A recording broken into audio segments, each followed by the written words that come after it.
With massive user bases and tiny payout rates, streaming services offer a conundrum for modern music fans. How to best support musicians when the easiest way to listen to their recordings often barely pays them at all. As of early 2018, Spotify claimed some 140 million active users, 70 million of whom are paid subscribers. But as Damon Krukowski of the bands Galaxy 500 and Damon and Naomi discovered, Spotify only dollops out less than half a cent per streamed track.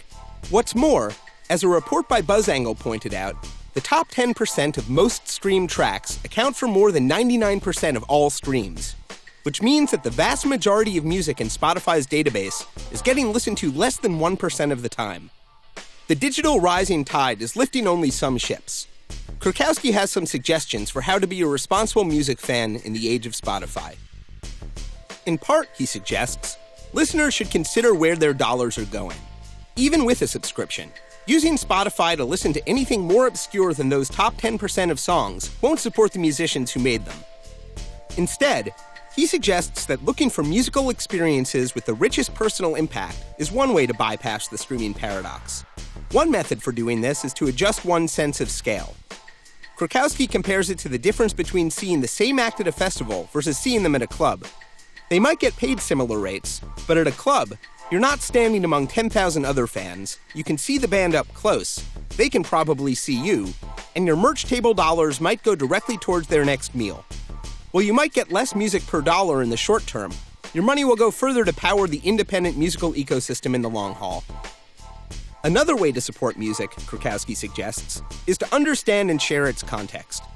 Playlists, the primary engagement point for many streaming services, often strip away information about who wrote a song, played on it, recorded it, and issued it. Instead, the listener's only experience is the playlist itself. But as historian Howard Zinn argued, archiving can be a form of activism. Can reclaiming music's context, valuing the labor that goes into it, and sharing information combat the one-size-fits-all monoliths of Spotify and Apple? There's always power in information. Also important is to think about the alternate distribution systems that already exist. The masquerade of streaming services is that they seem like a model of sharing.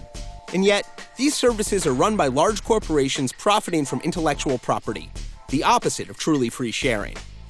Alternative models like Bandcamp can earn money for artists without stripping their music of its context or removing it from the artist's control. Even the free exchange of live recordings between listeners can provide a fan-driven alternative that restores some of the music's autonomy. Perhaps most important is to not only share, but share deliberately. Share your money in ways that will have a real effect. Share the context of what you know, both online and off. Support organizations and websites that foreground engagement with metadata and provide opportunities to go deeper into the details of the music, like the website Discogs. And share your love of the music itself. It's a powerful action, powerful enough that some of the biggest corporations in the world feel threatened by it. Let them. Another world is possible.